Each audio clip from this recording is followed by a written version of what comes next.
Just small feedback video about Himalayan rater. నేను present ఎంఆర్ఎఫ్ది వాడుతున్నాను. ఇంతకుముందు సిఎట్ ఎక్సెల్ గ్రిప్ వాడుతున్నా. ఏదైతే ఇనిషియల్గా బైక్ తోని వచ్చిందో అది ప్రాబ్లీ నేను 15,000 కిలోమీటర్స్ వరకు వాడినా బాగానే ఉండే. కానీ 7,000 తర్వాత అరగడం స్టార్ట్ అయిపోయింది. ఎందుకంటే దాన్ని 10,000 కంటే ఎక్కువ రాదు.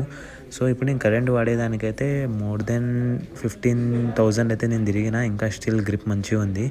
సో నా ఫ్రంట్ టైర్ని నేను చేంజ్ చేద్దాం అనుకుంటున్నా. సిఎట్ నుండి మ్యాక్సిస్ అన్న రేజిస్ అన్న. అండ్ ఎంఆర్ఎఫ్ అయితే మీరు ప్రిఫర్ అయితే అవ్వకండి, ఎందుకంటే మాన్సూన్లో అయితే చాలా స్లిప్పరీ ఉంటుంది అండ్ మీకు టర్నింగ్లో అంత కాన్ఫిడెన్స్ రాదు. సిఎట్ ఇచ్చినంత కాన్ఫిడెన్స్ అయితే ఎంఆర్ఎఫ్ ఇవ్వదు. సో మీరు ఒకవేళ సిటీ పర్పస్ నాకు 30,000 కిలోమీటర్స్ కంటే ఎక్కువ రావాలంటే మీరు వేసుకోవచ్చు. గ్రిప్ పర్పస్ అయితే సిఎట్ అండ్ మ్యాక్సిస్ ఇస్ బెస్ట్. మ్యాక్సిస్ నా ఫ్రెండ్ వాడుతున్నాడు. అపోలో కూడా బాగుంది. నేను ఇంతకుముందు ఒక బైక్ తీసుకొని రెంటే అది యూజ్ చేసినప్పుడు చాలా బాగుండే. Apollo is better. ఇంకొంచెం కాస్ట్ ఎక్కువ పెడతా అంటే రేజర్స్ కూడా పోవచ్చు, మ్యాక్సిస్ కూడా పోవచ్చు. నేను వేసుకున్నాక నేను దాని గురించి కూడా ఫీడ్బ్యాక్ ఇస్తాను.